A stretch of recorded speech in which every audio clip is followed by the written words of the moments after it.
Now for our What in the World segment. The most intriguing story next week might play out not in Washington, but thousands of miles away in Beijing. Why? Well, consider this. We don't know who the next occupant of the White House will be, but whoever it is, we have a pretty good estimate of his policies. On the other hand, in China, we almost certainly know the identity of the next top leader, Xi Jinping. What we have no clue about is where he wants to take China. Starting Thursday, Beijing will pick a new generation of rulers, hundreds of new faces. Until a few weeks ago, even the date of this transition was a secret. But come November 8th, a new set of leaders will take on a huge backlog of problems. How these issues are dealt with will set the tone not just for China's 1.3 billion people, but for the entire world. Let's look at those problems under three basic categories: economics, politics, and foreign policy. On the first, we all know that China's growth rate is slowing. In part, that's because it's now a middle-income country, and it can't grow at 10% forever. It's not just the pace, but the nature of the economy that is changing, however. We tend to think of China's growth as driven entirely by exports and state investments, but look at this data from The Economist. In blue, exports have steadily declined since 2005 as a share of growth in GDP. On the other hand, domestic consumption, in red, has risen steadily, accounting for more than half of China's overall growth. That means the internal Chinese economy needs to be reformed and opened up to make it more productive. That's politically difficult.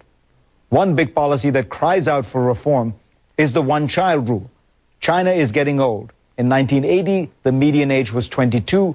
Now it's 35. By 2050, it will rise to 50. China's next leader will face not just an aging population, but one that is also completely imbalanced by gender. Among children under 15, there are 117 boys for every 100 girls. That is a social tinderbox. Another political development that struck me this year is the increasingly public display of anger. It is said there are more than 100 protests in China every day. Many of these are demonstrations against the country's environmental pollution, but there is also an undercurrent of anger over what is seen as an increasingly corrupt ruling class. Just look at the two biggest stories out of China this year. Former Chongqing Governor Bo Xilai was a rising star 1 year ago. Today he is under criminal investigation for alleged corruption. And just a few days ago, the New York Times ran a story detailing how Premier Wen Jiabao's family is worth nearly $3 billion. No matter how the Communist Party tries to hide or spin these stories, there is a palpable sense of public rage, and it will need to be addressed. The irony is that Premier Wen himself had been calling for reform, including political reform, but China has essentially put all big decisions on hold until this transition. Maybe next week it'll begin. Finally, foreign policy challenges. We've witnessed an assertive and sometimes even belligerent China in the last 2 years. Look at the ongoing territorial dispute, not only with Japan, but similar ones throughout the Pacific. Will that change? How will Beijing control a rise in nationalist pride and power? How will it ensure that the United States and China don't drift towards confrontation?